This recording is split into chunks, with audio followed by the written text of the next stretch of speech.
Now the serpent was more subtle than any beast of the field which the Lord God had made. And he said unto the woman, Yea, hath God said, Ye shall not eat of every tree of the garden?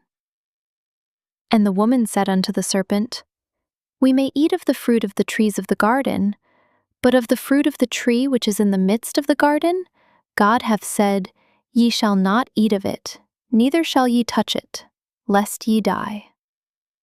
And the serpent said unto the woman, Ye shall not surely die.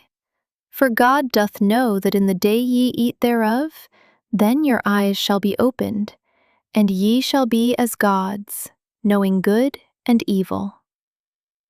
And when the woman saw that the tree was good for food, and that it was pleasant to the eyes, and a tree to be desired to make one wise, she took of the fruit thereof, and did eat, and gave also unto her husband with her, and he did eat.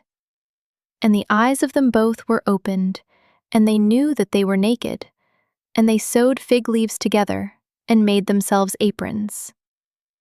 And they heard the voice of the Lord God walking in the garden, in the cool of the day. And Adam and his wife hid themselves from the presence of the Lord God, amongst the trees of the garden. And the Lord God called unto Adam, and said unto him, Where art thou? And he said, I heard thy voice in the garden, and I was afraid, because I was naked, and I hid myself. And he said, Who told thee that thou wast naked? Hast thou eaten of the tree, whereof I commanded thee that thou shouldest not eat? And the man said, The woman whom thou gavest to be with me, she gave me of the tree, and I did eat. And the Lord God said unto the woman, What is this that thou hast done? And the woman said, The serpent beguiled me, and I did eat. And the Lord God said unto the serpent, Because thou hast done this, thou art cursed above all cattle, and above every beast of the field. Upon thy belly shalt thou go, and dust shalt thou eat all the days of thy life. And I will put enmity between thee and the woman, and between thy seed and her seed.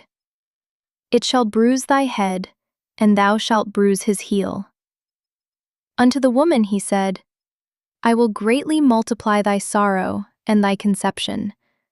In sorrow thou shalt bring forth children, and thy desire shall be to thy husband, and he shall rule over thee.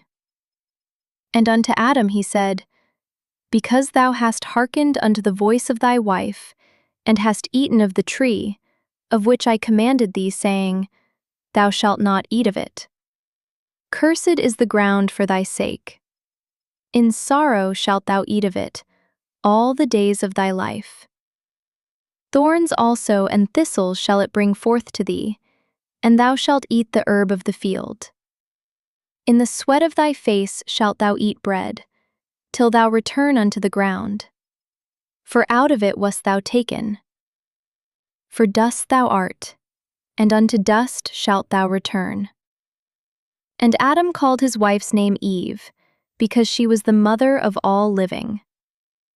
Unto Adam also and to his wife did the Lord God make coats of skins, and clothed them. And the Lord God said, Behold, the man is become as one of us, to know good and evil. And now, lest he put forth his hand, and take also of the tree of life, and eat, and live forever. Therefore the Lord God sent him forth from the Garden of Eden, to till the ground from whence he was taken. So he drove out the man, and he placed at the east of the Garden of Eden cherubims, and a flaming sword which turned every way, to keep the way of the tree of life.